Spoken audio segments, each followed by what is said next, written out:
Tell me if this sounds familiar. You're out there in a match and you start out serving great. You feel like, oh, thank goodness, I'm finally going to have an awesome serving day. But somewhere in the match, whether it happens all at once or unravels slowly, you start to feel the wheels fall off on your serve. You start to double fault a little bit. You start to not hit your spots. And you also lose confidence in your serve and you start sacrificing racket head speed and conviction in your serve. If you are listening to this video going, oh my gosh, Pete, that is totally me, then I don't want you to feel bad, because why? The serve is hard. It's one of the hardest things to do, I think, in all of sports technically. I really, really do. I think if you give a racket to Tom Brady right now, as beautiful as his throwing motion is, if he's never had a serve lesson in his life and he doesn't really know much about a tennis serve, I bet you he cannot serve consistently. That's how hard tennis is, and that's how hard the serve is. But don't worry, because today I have your back, because I'm going to teach you the only serve you need to focus on in 2026. If you focus on this one serve, you're going to have a second serve, first of all, that you absolutely trust all the time, even in the most pressure-filled moments of a match. You're also going to be able to command the entire box. You're going to have so much variety on your serve, hit all your spots, get a lot of free points, and you're going to be able to be consistent through the entire match without sacrificing confidence and racket head speed. So here's what we're going to do together in today's video. First of all, I'm going to teach you all the different types of serves. We're going to go through what all the different types of serves are, and the number one serve you need to focus on to make your serve absolutely money, and you just focus on this one serve, and it is going to pay off in every aspect of your tennis game. The next thing we're going to do is I'm going to teach you the 3 skills you need to develop to truly master this serve, give you some tips along the way, and then finally, I'm going to give you a serve quiz at the end that you can take so you can identify your number one serve killer, and I will be there personally on the other end. This is really, really cool. I don't see many other instructors doing something like this for their Totally Obsessed students, but you guys are the best, so I'm going to do it for you. And so let's get into today's video. Okay, so let's go over the 3 types of serve.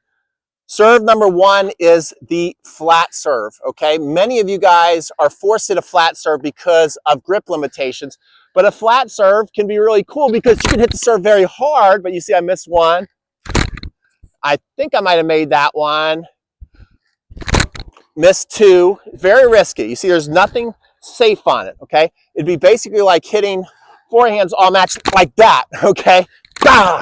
And I'm over, and oh yeah, there's one. Right? You don't want to be playing tennis in a 1-for-3 deal, a 1-for-4 deal. When things go extremely wrong, guess what you have to do in order to be safe? And this is what a lot of club players end up having to do, especially on second serves. They're like, well, I can blast a first serve and hopefully I hit an ace. Like, that was amazing. I think that was in and an ace. But the second serve, what do I have to do to be safe? I just got to poke it in and then get ready to play some defense. That's not much fun, and that's also going to keep you stuck. I tell people all the time, hey, if you're fine being a 3-0 and 3-5, you can actually get away with that, and you're not going to get killed. If you want to be a 4-0, 4-5, that's not going to work. You have to develop some spin. So then the next serve, which I think might actually be the most searched serve on YouTube, which I say you don't actually need, even if you're a righty, is the kick serve. Now, the kick serve, first of all, it sounds cool. You're like, kick serve, what's that? That sounds cool. Well, first of all, if you're going to do a kick serve, you better have a continental or even an Eastern backhand grip. You really want to open up those strings so that you can make the ball kick. It hits the ground and kicks up. So now, guys, I actually have a good kick serve, but you're not going to see one. You're not going to see a good kick serve today from me. Why is that? Because the kick serve requires physicality in order for it to be effective, right? You need to have a nice knee bend. Think of Stefan Edberg, Pat Rafter, all the great kick servers, Stam Stosur, all the great kick servers have that deep knee bend, big arch of the back, right? The chest really poking up there, and then explosion hitting the ball. So it's very physical.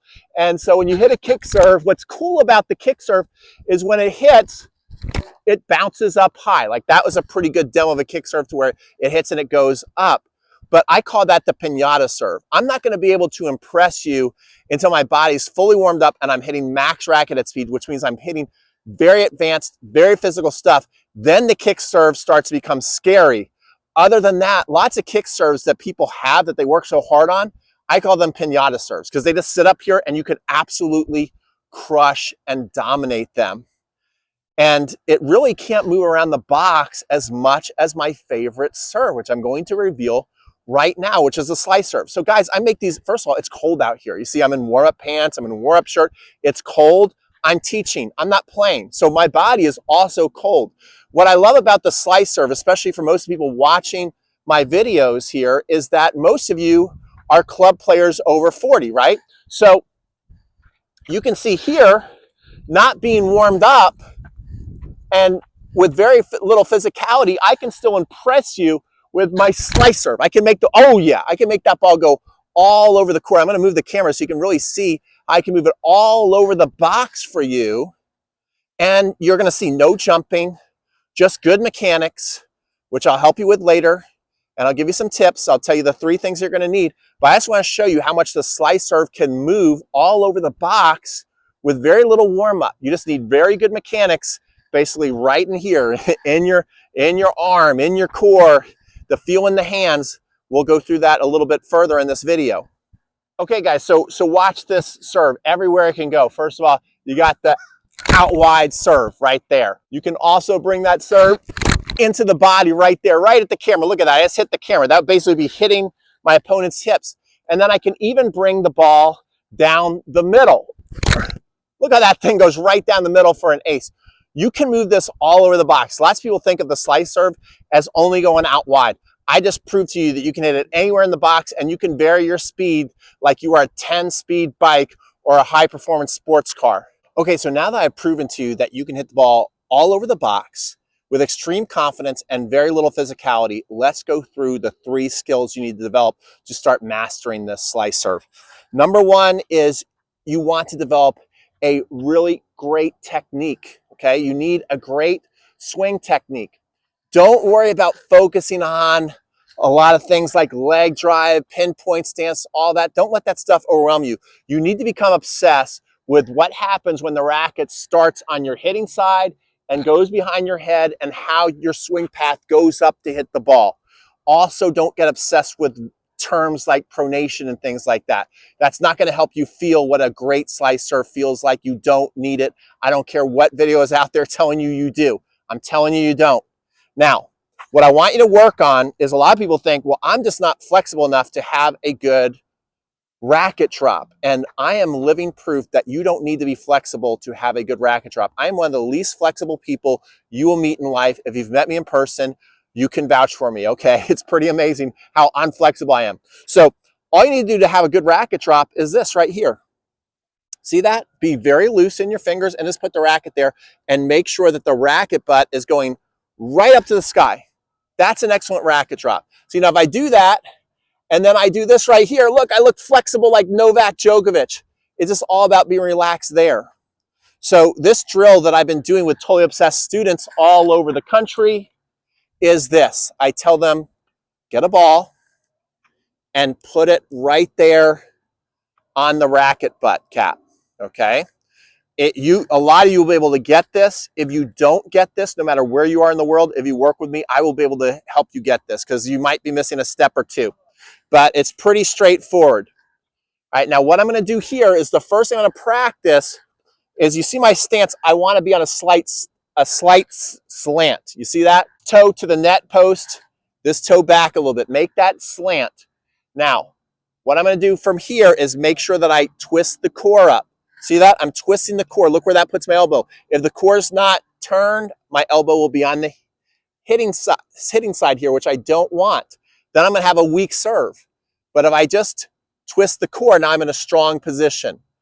Now, the first thing I want you to do is I want you to do a pretend toss. Pretend that you've tossed the ball, and then you're going to, like a harpoon, you're going to attack the ball with this ball. You're attacking the pretend toss with this ball. So I'm coming here and going just like that. The hip is pushing this up and get up there. That's all you need to focus on for the first step. Don't skip that step, Okay, don't chase the shiny objects. The next thing, all you gotta do is go like this. See that?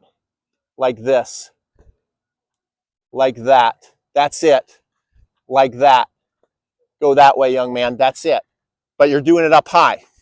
So watch this. I'm here, I'm twisted up, I attack with a harpoon, and then I just do that. Now I have the correct swing path. That's gonna put slice on it. And then what I wanna do is swoop way around and high up here. And then once you feel like you've got this, and you can do it in a fluid motion, then you can practice tossing the ball up and hitting it. And you'll have slice on your serve. We'll just do one more together. Make sure you stand up close in the service box. You can't do this from the baseline. It's too hard. But that is going to work. If it doesn't work, like I said, if there's something you're running into where you're like, I watched the video, it's still not working, don't worry, I can help you through this, I promise. All right, next thing we're gonna go to is step number 2 that you need to be able to get this slice to be deadly and move all over the box with crazy spin where it drives your opponents absolutely freaking nuts. The next thing you need is feel. The feel makes the slice serve real. So you just want to feel cutting the ball. All you're doing is cutting the ball. That's what a slice is. We're cutting the ball. We want to pretend that the fuzz off the ball is coming through the other side of the strings. That's how much friction we want to put on it. So, you know, I'm sure you've probably done this in your life, bouncing the ball like that, okay? Having a nice little rally with yourself like that.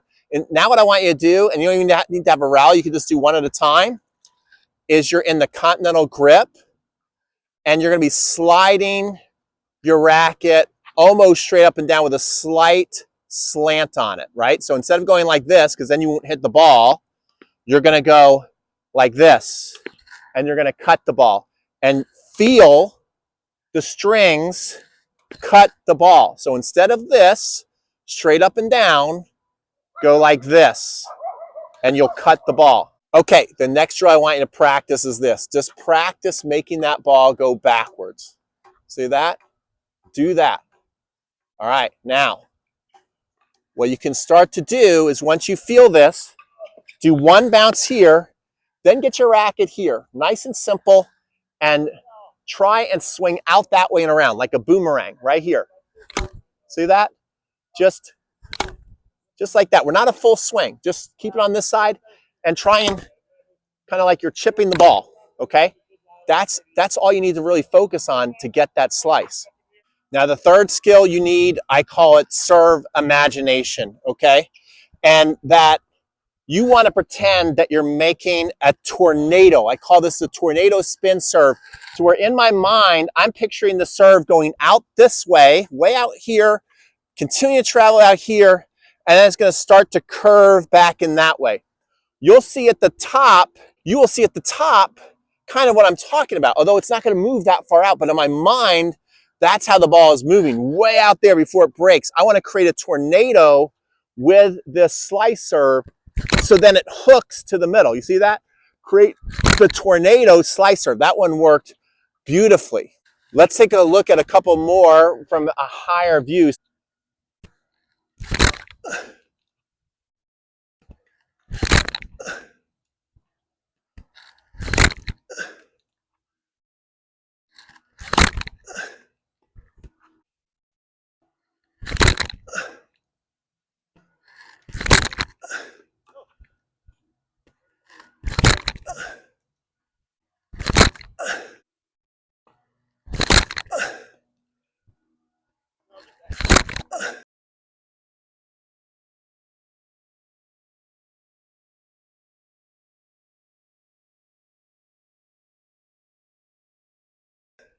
So one more very important thing. If you've watched this video and you've watched several slice serve videos and you're still struggling, I have something awesome for you right now. You can take a slice serve killer quiz to where I'm going to work with you and help you figure out what your slice serve killer is and how to fix it. It's not going to be like filling out a form or anything like that. You're actually going to see me on the other side. If you go in the description box or you click up in the card section here, if you got an email and there's a link to click on that, and then you're going to see me pop up, and we're going to work together to figure out what is holding your serve back, and then I will be able to show you how to fix your serve problem. It's pretty cool, so give it a try, and we'll see you guys on the next video.